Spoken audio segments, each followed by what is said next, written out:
इसमें नहीं, मैं अपने भी बना रहा हूँ क्योंकि क्लैरिटी नहीं, ये अपने जी बनाना नॉर्मल कोई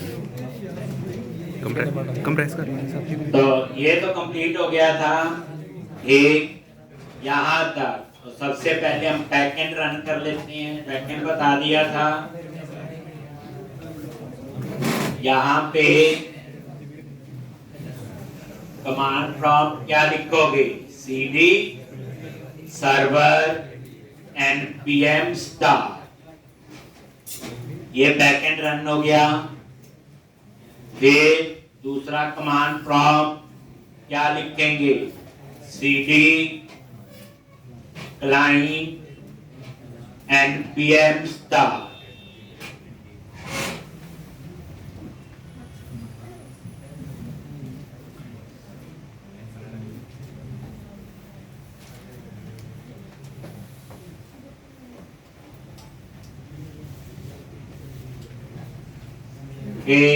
अब हमने ये तो मैंने बता दिए थे आपको, स्प्रेड ऑपरेटर यूज करवाया था मेरे ख्याल से, ठीक। यूज स्टेट बुक यूज किया था हमने। चलो अब एम्प्लॉय की स्क्रीन तो हम बना चुके, ठीक। तो ये फ्रंट एंड तो तैयार है। अब आप आ जाओ बैक एंड में। तो इसका बैक एंड है नोड। तो यहां पे सर्वर पे गए, ठीक। अब हमारी नेक्स्ट प्रोसेस शुरू होगी। अब हम इसमें कैसे डाटाबेस टेबल बने, तभी बनेंगे एपीआई की बाकी कहानी, ठीक। क्या करोगे, लाइट्स ऑन कर देना सारे होंगे बस। तो अब हमने कैसे, तो यहाँ पे आप MongoDB आपका इंस्टॉल होना चाहिए।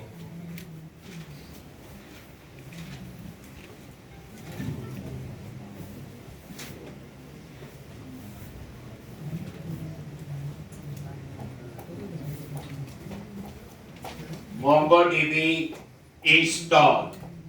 तो एक बार आप ये देख सकते हो MongoDB। तो यहाँ पे MongoDB कैंपस नाम से आपका ये इंस्टॉल होगा, ठीक। ये ऐसे आएगा, ठीक है जी। यहाँ पे कनेक्ट पे क्लिक कर दो। ये कनेक्शन से द्वारा सारा बताएंगे कैसे है। और ये बच्चे डाटाबेस बने। ये NoSQL डाटाबेस होता है, इसमें SQL की क्वेरीज काम नहीं करती। ये JSON की तरह की पेयर में डाटा, जैसे छोटा एग्जांपल है, ये DB बुक कोई डाटाबेस बना, ठीक।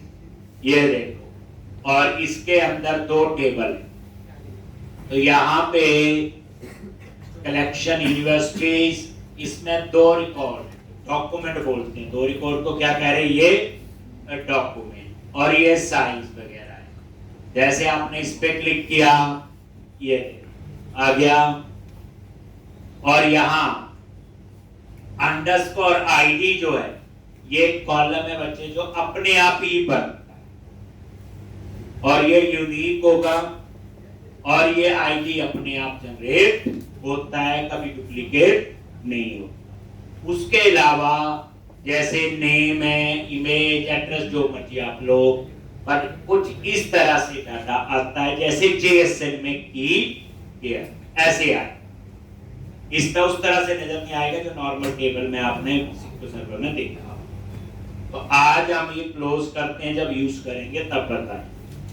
तो अब आप क्या करो, सबसे पहले सर्वर पे गए और एक फोल्डर बनाओ मॉडल्स। मॉडल्स का मतलब तो वही है जो आपको पता है, ठीक। अब इस मॉडल के अंदर ये फोल्डर बना लिया। सर्वर फोल्डर में हम नोड पढ़ रहे हैं, और उसके अंदर जैसे employee.js, ये आपने एक फाइल बना ली employee.js, और यहां पे इंपोर्ट कौन सा, मोंगोज। ये आपका इंपोर्ट कर दिया, ये मोंगोडीबी डाटाबेस। अब आप इसके अंदर कैसे आप लोग बनाओगे, कैसे क्लास बनेगी और क्या उसके सिंटैक्स।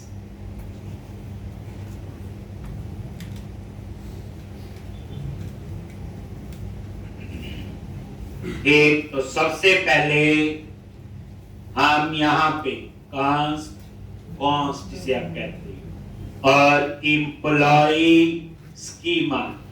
स्कीमा क्या होता है आपका, बोलो, स्ट्रक्चर होता है। स्कीमा बोले तो स्ट्रक्चर।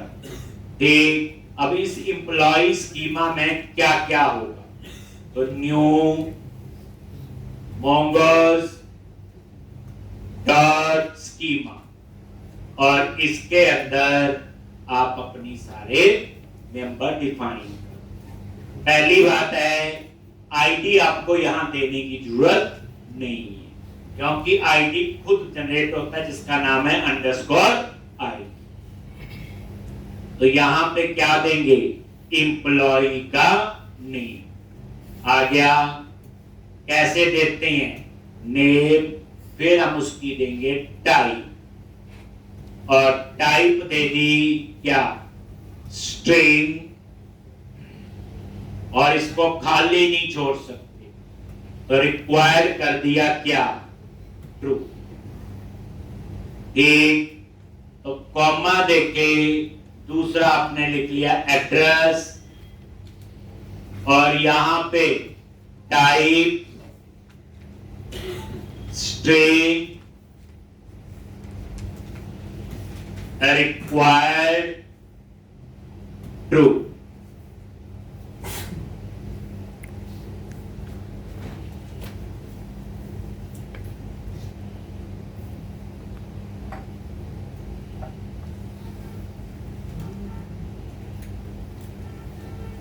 एक कॉमा देके सैलरी, ये साथ में वैलिडेशन बता रहा रिक्वायर्ड। एक और टाइप क्या होगी, इसकी नंबर, और से रिक्वायर्ड क्या कर दिया, ट्रू। तो ये मेरा स्कीमा बना है, क्या बना है, ये स्कीमा। ये लो, मैं 4 मेंबर है, 3 मैंने ले लिए, एक इसमें ऑलरेडी होता है, और उसका नाम क्या होता है, बोलो, अंडरस्कोर आई।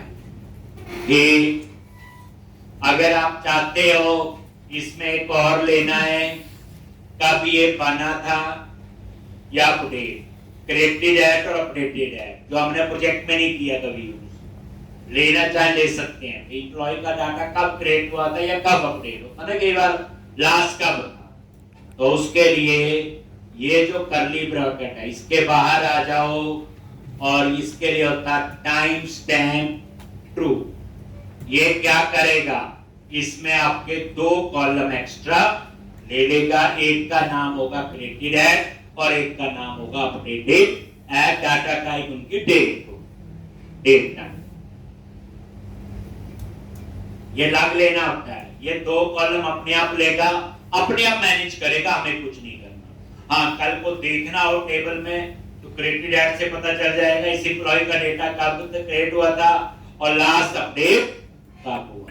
ठीक, नहीं तो ये पता ही नहीं होता, तो ये उसके लिए आप बोलो सिक्वेंसर पे भी ये चीज होगी, तरीका अलग होगा। ठीक, तो यहां पे भी जैसे टाइम स्टैम्प,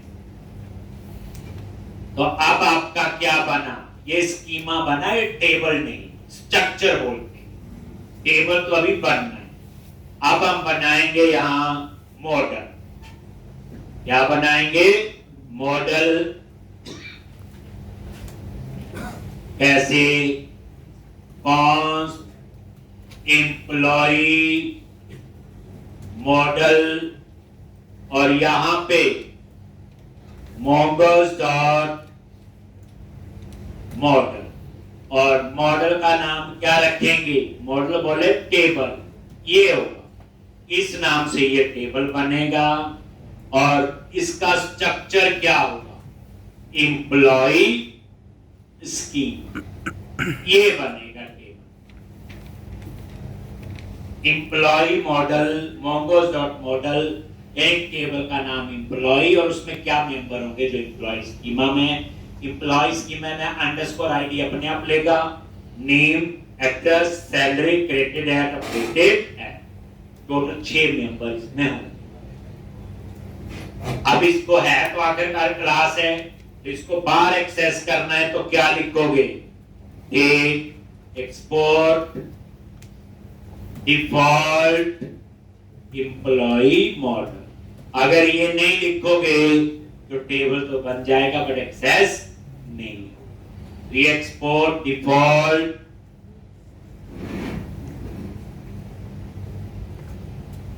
ये, तो ऐसे आप लोग ये टेबल बना सकते हो। मैं एक और बनाता हूं स्टूडेंट का, ठीक, जितने मर्जी डिपार्टमेंट सारा कुछ। अब इसमें एक प्रॉपर प्रोजेक्ट बनाएंगे, उसमें फॉर्मेलिटी वगैरह सारी कहानी इसमें आएगी। तो ये मॉडल है और ये कहां बनेंगे, मोंगो, ठीक, लिख लिया ये। अब आप क्या करो, दोबारा से एक और मॉडल पे गए, एक और मॉडल बनाओ,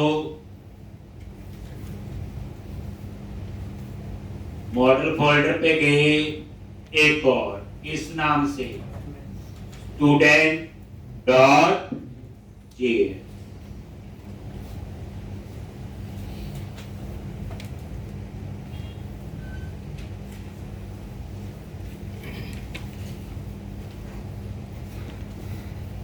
और import mongoose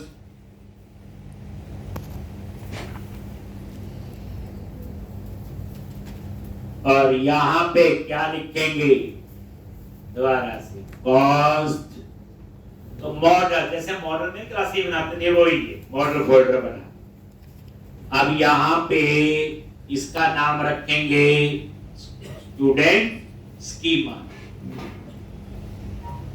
is equal to new, क्या लिखेंगे,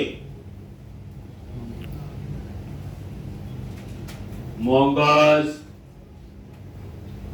डॉट स्कीमा।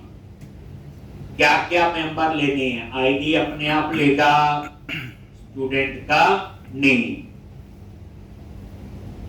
और यहां पे टाइप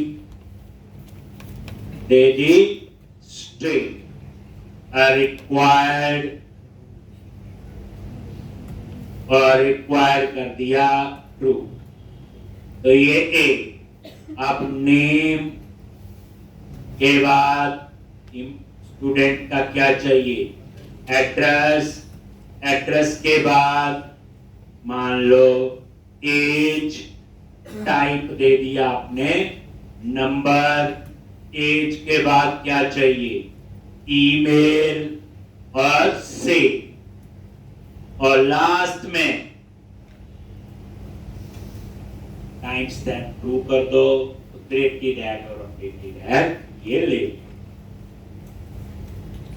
टेबल बने नहीं है, ये क्लासेस बनी है, टेबल तो अभी बनेंगे कब, अभी कनेक्शन से ही नहीं बताया, डाटाबेस के साथ कनेक्शन, वो सारी कहानी बतानी पड़ेगी। ये तो एक किस्म से क्लासेस बना रही है, बस तरीका बता दिया, पहले मॉडल स्कीमा बनाओ, ठीक, और ये सारे मेंबर आपने ले लिए, और लास्ट में comma, curly bracket, time stamp true.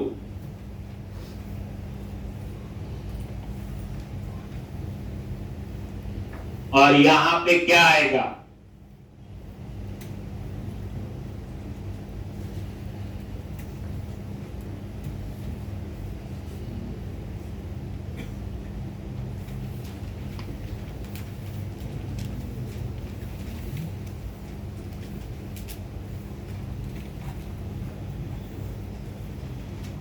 क्या लिखते हैं बाहर?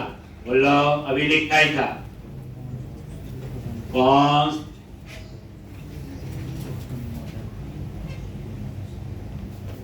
Student model is equal to mongoose dot model, और यहां पे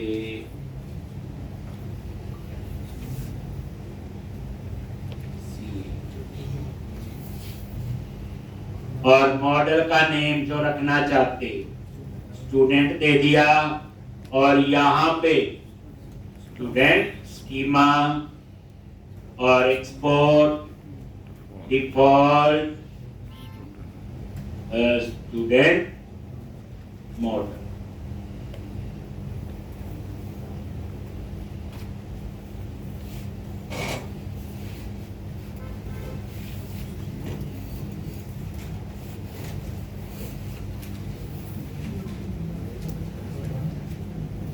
अब हमें पहले डाटाबेस, ऐसे 2 मॉडल, 3 मॉडल, 4 डिपार्टमेंट, डेजिग्नेशन, जितने मर्जी हम लोग बना सकते। अब क्या करना आपने, बोलो। अब आप लोग क्या करोगे, जो इन्वायरमेंट वेरिएबल है वो हम लिखेंगे, जिसमें लिखेंगे कनेक्शन स्ट्रिंग।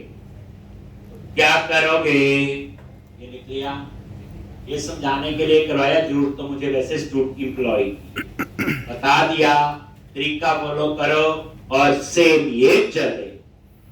अब उसके बाद क्या करोगे, बोलो जी। सबसे पहले env पे गए, इन्वायरमेंट वेरिएबल, और यहां पे डाटाबेस का URL db URL, और डबल कोट्स में हम डाटाबेस का URL देंगे।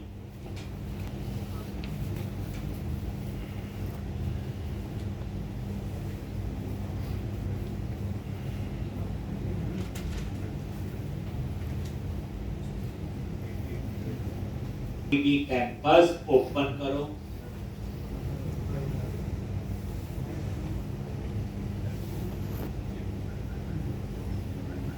आ गया, वो स्क्रीन आ जाएगी। यहां रिसेंट में किसी पे भी क्लिक कर लो, कर लोगे, और यहां एडिट पे क्लिक करना, ये है बच्चे कनेक्शन। एडिट पे क्लिक किया और ये देखो कंफर्म कर दो, और यहां पे ये आपका क्या आ गया, कनेक्शन स्ट्रिंग।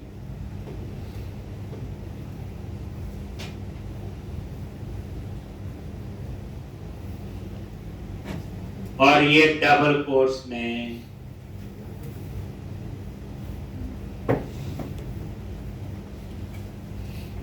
ये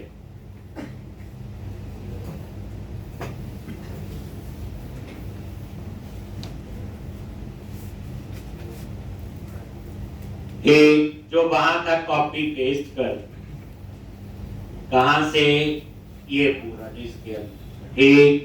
अब इसमें क्या चेंज कर, सिर्फ मुझे डाटाबेस का नेम देना है, बाकी से यहां पे स्लैश के बाद और क्वेश्चन मार्क से पहले, जैसे डाटाबेस का नेम दे दिया db अंडरस्कोर एम्प्लॉई 1147, पर देख लो मैंने कहां पे दिया, पोर्ट नंबर स्लैश के बाद और क्वेश्चन मार्क से।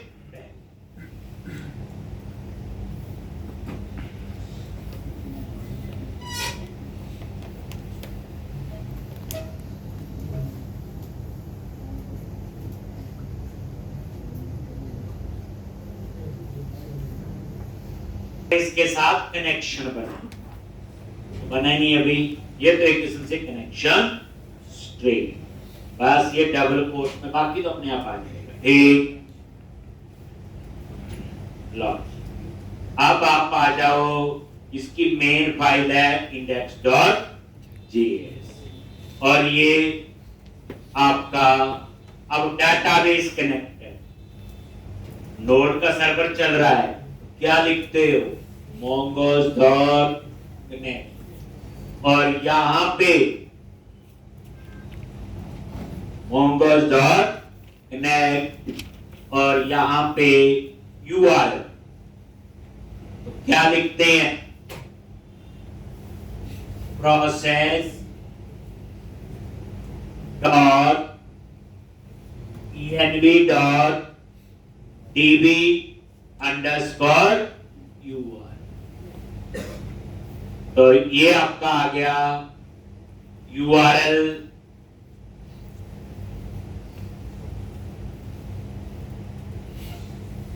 एक और उसके बाद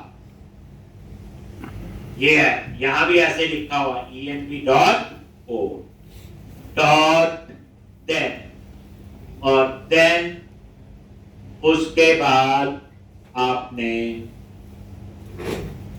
एरो फंक्शन तो देन के अंदर ये एरो फंक्शन इसका मतलब यह है कि डाटाबेस के साथ कनेक्शन बन और यहां पे लॉग और यहां मैसेज दे दो डाटाबेस कनेक्टेड और अदरवाइज अगर कोई इसमें एरर है तो कहां जाएगा डॉट कैच कहां पे गया कैच और उस कैच के अंदर भी एक एरो फंक्शन और यहां पे प्रिंट कर दिया क्या डेटाबेस कनेक्शन एरर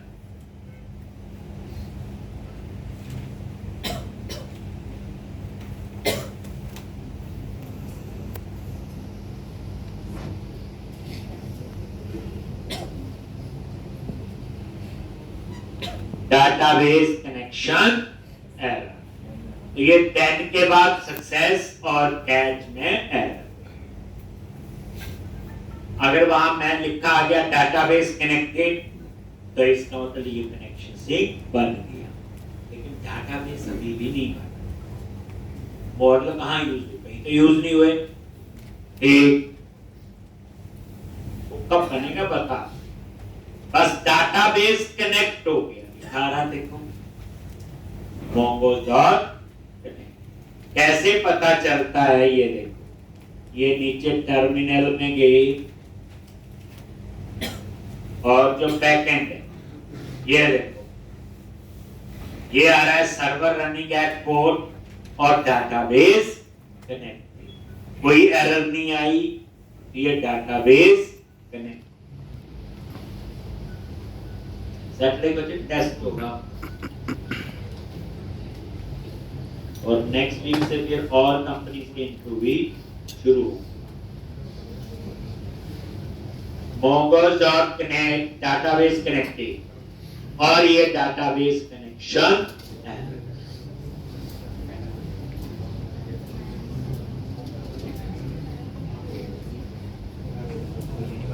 टर्मिनल में जो सर्वर वाला आ रहा है लेकिन एक चीज देखो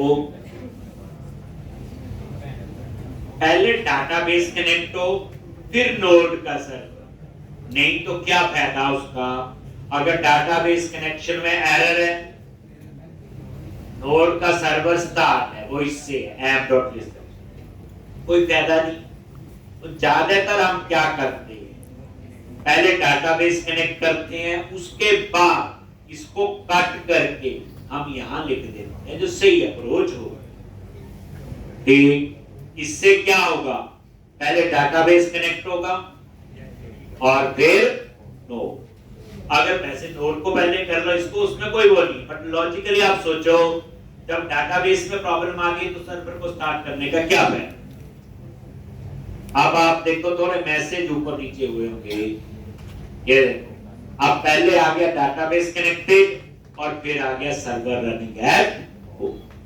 तो ये चीज आप प्रॉपर एक बार लिख लो पूरा कोड बच्चे, ये बात ये पूरा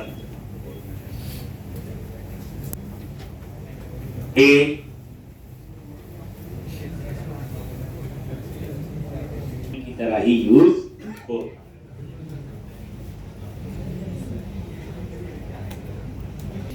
कैसे नोट में बनती है और क्या होती है वो तो बताने की जरूरत नहीं है। ठीक,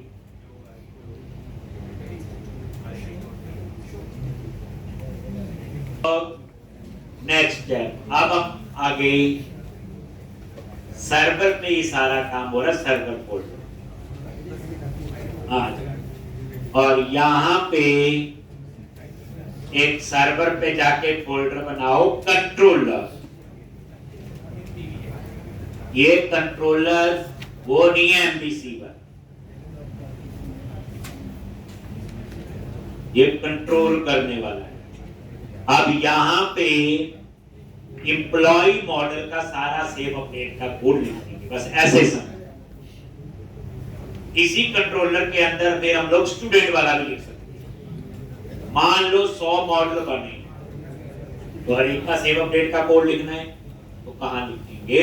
कंट्रोलर।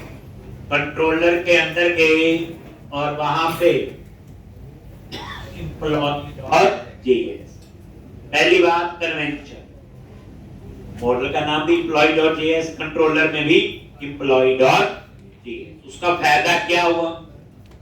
मुझे रिकॉग्नाइज करना आसान होगा, समझना है। अब इसके अंदर मैं सारा create employee, update employee, delete employee, get employee, वो सारा काम जहां लिखते। ठीक, तो कंट्रोलर्स नाम से फोल्डर बनाया, कहां पे? नोड में, सर्वर। ये सर्वर का ही कोड, ये हम नोड पढ़ रहे हैं। आज क्या पढ़ रहे हैं हम लोग? Node JS. अब आप क्या करोगे?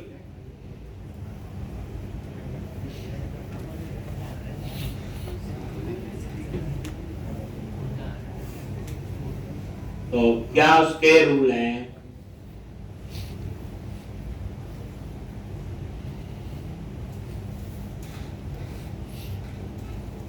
तो यहां पे लिखना है एक्सपोर्ट, बाहर एक्सेस कर सकते हैं कॉन्स्ट, और ये नाम दे दिया ग्रेड एम्प्लॉय।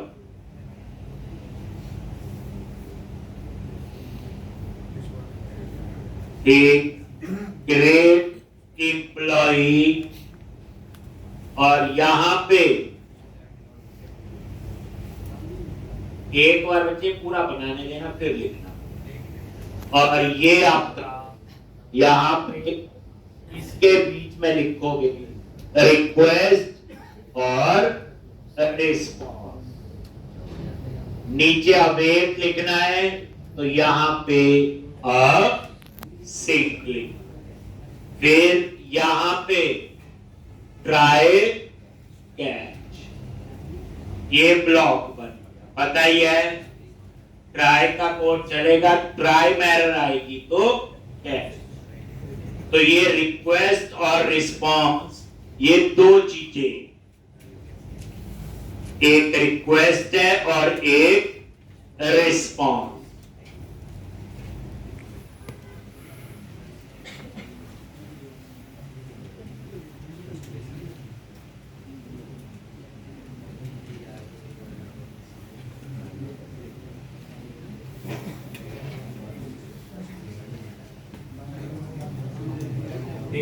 अब यहां पे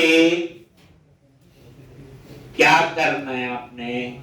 तो सबसे पहले कॉन्स्ट, एक वेरिएबल ले लिया, कुछ भी नाम रख सकते हो, और यहां पे अवेट, और यहां लिखना है एम्प्लॉय मॉडल। जैसे एम्प्लॉय मॉडल लिखा ऊपर, वो इंपोर्ट हो गया।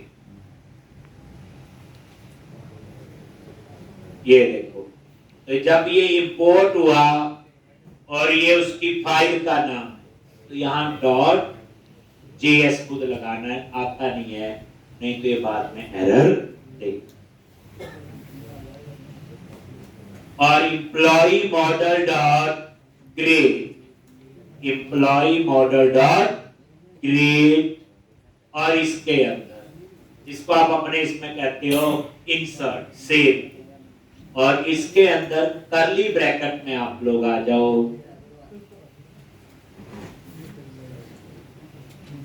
एक तो एम्प्लॉय मॉडल डॉट क्रिएट। अब यहां पे ये जो नेम है, ये टेबल में कॉलम का नाम है, और इसमें डाटा कहां से आएगा, व्यू से, तो उसके लिए request dot body dot name, ये व्यू से। बट याद रखना व्यू में जो नेम का टेक्स्ट बॉक्स है उसका नाम नेम ही रखना, अगर कुछ और रखा है तो यहां कुछ और लिखना है। दो चीजें तो रिक्वेस्ट और रिस्पॉन्स, तो जो डेटा व्यू से आ रहा है तो रिक्वेस्ट डॉट बॉडी, और लेफ्ट हैंड साइड में तो आपका डाटाबेस के मेंबर, और राइट हैंड साइड में कहां से आ रहा है, request dot body dot add. तो व्यू में जो है जो टेक्स्ट बॉक्स लगाओगे उसका डाटा जो आएगा वो एड्रेस में आना चाहिए, यही नाम रखना है। अगर वहां नाम एडीडी तो एडीडी, मतलब कहने का ये।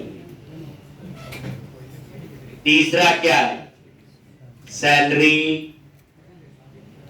Request dot body dot salary,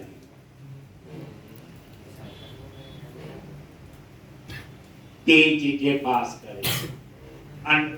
underscore ID अपने आप जनरेट होगा, क्रिएटेड एट और अपडेटेड एट अपने आप, जब सेव होगा तो क्रिएटेड एट में डेट आ जाएगी और सेम डेट आएगी, बाद में अपडेट होगा तो अपडेटेड की डेट।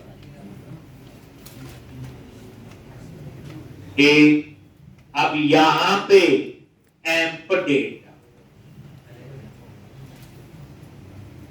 तो चेक कर लो, अगर एम्प डेटा में है तो डाटा सेव हो गया, एम्प डेटा, उसके बदले क्या जाएगा, बोलो रिस्पॉन्स, क्या जाएगा, रिस्पॉन्स। तो यहां लिखोगे रिस्पॉन्स डॉट स्टेटस, सेव का क्या करते हैं, स्टेटस को 200 कर लो चाहे 201, क्रिएटेड का याद है, ये वही तो थे, एक रिक्वेस्ट होती, ये रिक्वेस्ट है। अब इस रिक्वेस्ट में नेम है, एड्रेस है और सैलरी, तीन टेक्स्ट बॉक्स लगे हुए हैं, तभी मैंने पहले व्यू बनवाया। अगर आप नजर मारो ये है नहीं, तो तीन चीजें आएंगी ना,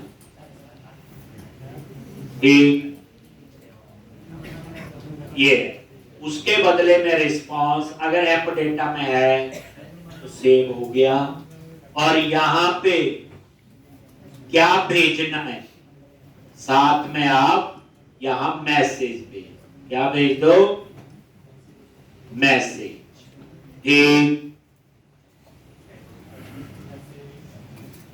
ये मैसेज ई का नाम, और क्या मैसेज, एम्प्लॉय क्रिएटिव।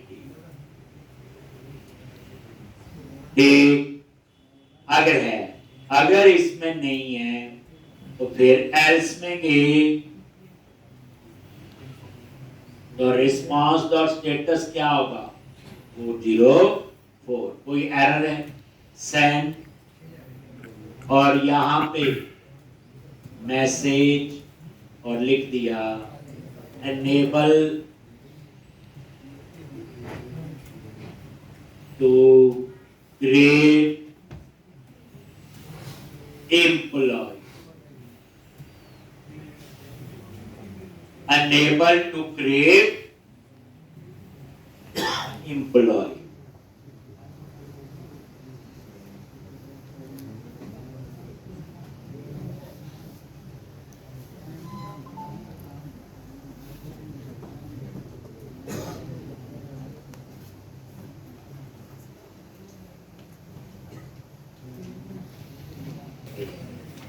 ठीक, क्या लिखा है वो कहाँ एक्सेस होगा, फ्रंट एंड, वहां नहीं रिस्पॉन्स होता था, रिटर्न ओके लिखते थे, ये रिटर्न 201 ओके है, ओके का 2 अंडर कोड है, क्रिएटेड का 201, ठीक। उसके बाद अगर कोई एरर आती तो यहां पे कैच में जाओ और यहां पे लॉग और मैसेज दे दिया, फेल टू सबमिट डेटा।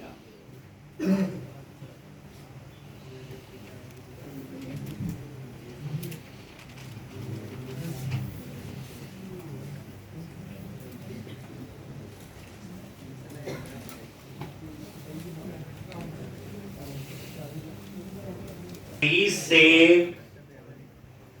बने, बस एक समझ आ गया तो फिर सारे हम लोग कर सकते।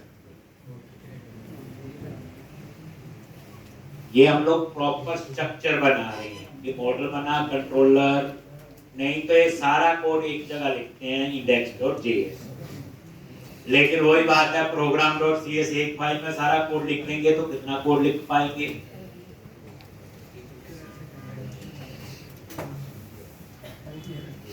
लिख लिया जी। अब उसके बाद जैसे ये क्रिएट का है वैसे ही सेव, अब आप क्या करो, अपडेट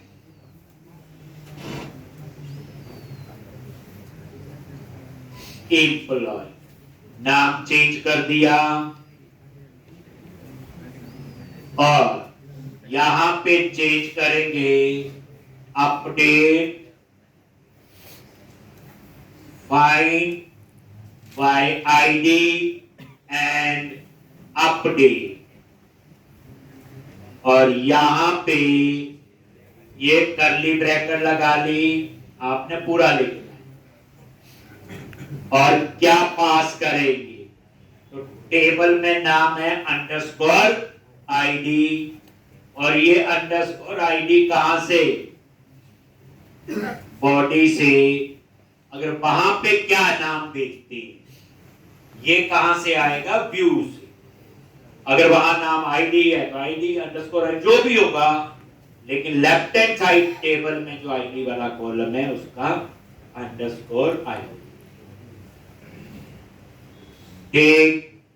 बाकी यही रहेगा, स्टेटस को मैंने 2 अंडर कर दिया और एम्प्लॉय अपडेटेड और अनेबल टू अपडेट एम्प्लॉय, और ये हो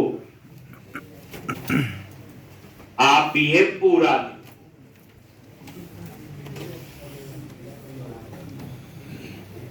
लिखो, table name where ID,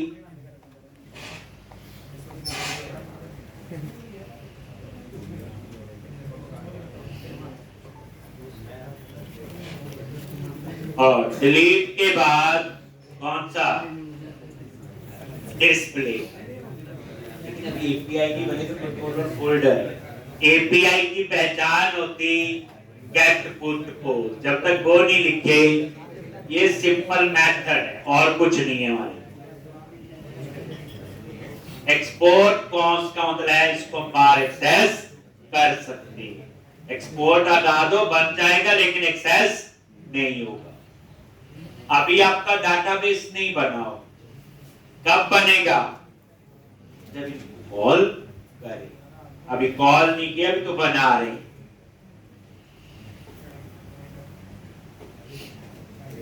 save, देखो ध्यान से, डिलीट में अपडेट वाला ही है, क्या चेंज करोगे, यहां पे डिलीट एम्प्लॉय और यहां पे डिलीट 1, और इसमें सिर्फ क्या पास करना है, आई, ठीक। और उसके बाद स्टेटस को 200 और यहां पे employee deleted, unable to delete employee, हो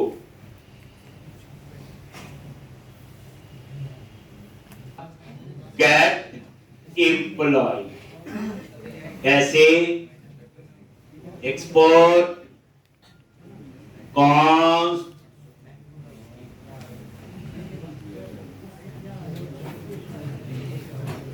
और यहां पे गेट एम्प्लॉइज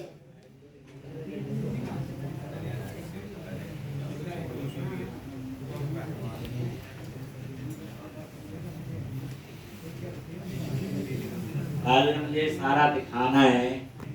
सबसे पहले असाइनमेंट वो दिखाएंगे जो बातें कर रही हैं। को मैं आगे बता के सबसे उनसे पूछना है कि जो मैं लास्ट वीक में असाइनमेंट दी थी कर ली है कि नहीं। देखो बातें वही कर सकते हैं जिन्होंने कर ली और भी ले हो। हम लोग फ्री हैं तो कल ले आना बच्चे लैपटॉप में ना सारी ठीक। और सबसे पहले एक एक करके और मुझे पता वो आएंगे भी शक्लें देखती हैं मैंने।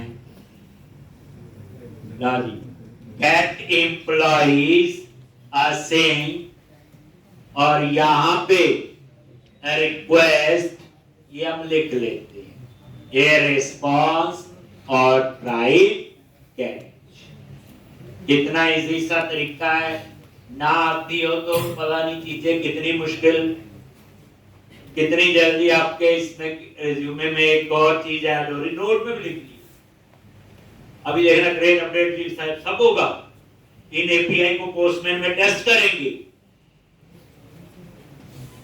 अब ट्राई तो यहां पे डिस्प्ले तो डिस्प्ले में क्या करते हो कॉन्स्ट ठीक एप डेटा असिंक और यहां पे एम्प्लॉय मॉडल डॉट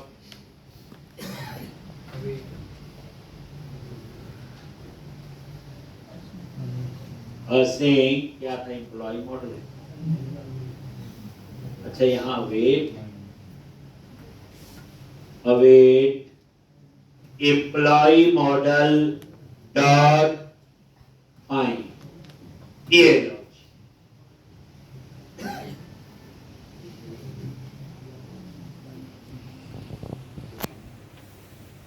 बस। इसमें डिस्प्ले का ये होता है फाइंड का फाइंड वन होता है ठीक। ये सारे एम्प्लॉय का डाटा और उसके बाद डेटा है नहीं ये चेक करने की जरूरत नहीं क्योंकि नहीं होगा तो खाली एरर चला जाएगा। एरर थोड़ी आएगी सेंड और यहां पे ये एम्प डेटा रिटर्न बस। लेकिन अभी ये एपीआई नहीं।